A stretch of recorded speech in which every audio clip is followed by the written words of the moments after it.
was an incredible night at Beasley Coliseum as your Washington State Cougars sank 14 threes, including all of their first 9 to beat the visiting Oregon State Beavers 80-62. Mohamed Gay scored 21 points, was perfect from the field, 9 for 9, and DJ Rodman scored 18 as every Cougar got some time on the floor in tonight's incredible win over Oregon State. With 4 batting cages and a pitcher's bullpen, the Pullman batting cage seeks to provide a place for baseball enthusiasts, families, and anyone who wants to swing a bat and hit a ball.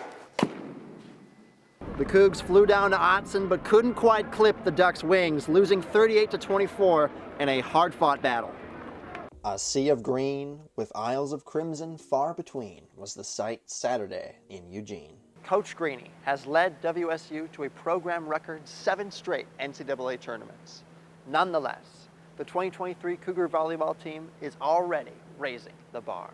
Before August, baseball families in Pullman like Crystal and Tyler Helinski's had to travel all the way to Spokane if they wanted to take their kids to indoor batting cages. So, they decided to create their own. Despite working 40 hours per week, Tyler and his dad did nearly everything themselves to transform the former furniture store on Grand Avenue into an indoor batting cage.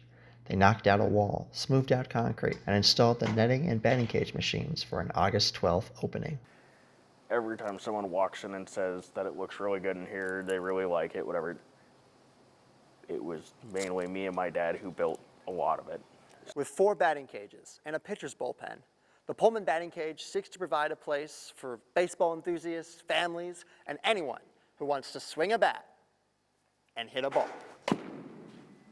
A.C. Plum, a former D1 baseball player at Rice University and current WSU sociology student, works as the facility's pitching coach, providing individual and group lessons. Encouraging people to try something new and try baseball specifically has been so rewarding for me. I've absolutely loved that part. Plum said he expects the batting cage to be a great asset to the community, especially in the winter months. You know, it can be so much more than a practice facility. You know, it can be something that helps the community come together in times where you can't really do these outdoor sports anymore. The Pullman batting cage hosts their first camp on Saturday with Dakota Hawkins, former WSU pitcher currently in the New York Mets organization, being a part of the camp. I know that's huge for them, as they don't want anyone to come in here and feel intimidated, like they can't hit, or they can't do this, or they can't just use the space. They definitely want to create an environment that's all-inclusive, and I think they've done a great job of that so far. In Pullman, I'm Sam Taylor, Murrow News 8. The Washington State University School of Music in Pullman has a new sound filling its halls.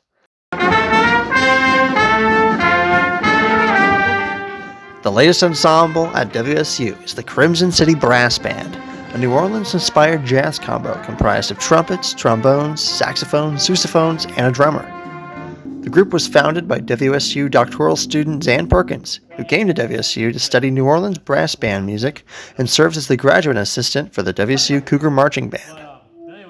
My research, my dissertation is all about New Orleans brass band tradition. With that, it was kind of like necessary to start a band here. One of my big focuses in my research is, why is this music not very common in higher ed, right? In colleges and universities across the country? You don't really have a group like this very often. Since the initial performance, the group has evolved to focus more on those New Orleans roots, which according to the Historic New Orleans Collection, focus on jazzy outdoor processions and songs learned by ear. As an official WSU class, the group meets every Sunday from 4 to 6 p.m. in the basement of Kimbrough Hall. We're composing tunes together, we're collaborating with each other, and it's just a really positive and inclusive space. The group provides students, such as music education major Logan Terry, the opportunity to explore a unique type of music and express themselves in a way that other styles may not allow. I just like that style of playing, especially since I'm such a loud player. That's like a style of playing where it's not totally unacceptable to play really loud, and it's really fun to do. The Crimson City Brass Band also provides the opportunity for students to teach their peers. Music, international business, and finance triple major Thomas Wieland says he enjoys teaching his peers and takes it as a great opportunity to get feedback on his teaching style. But it was a really great experience to kind of see how people digest that information and what we're able to put into their playing. During their Sunday rehearsal, the band wrote a song from scratch.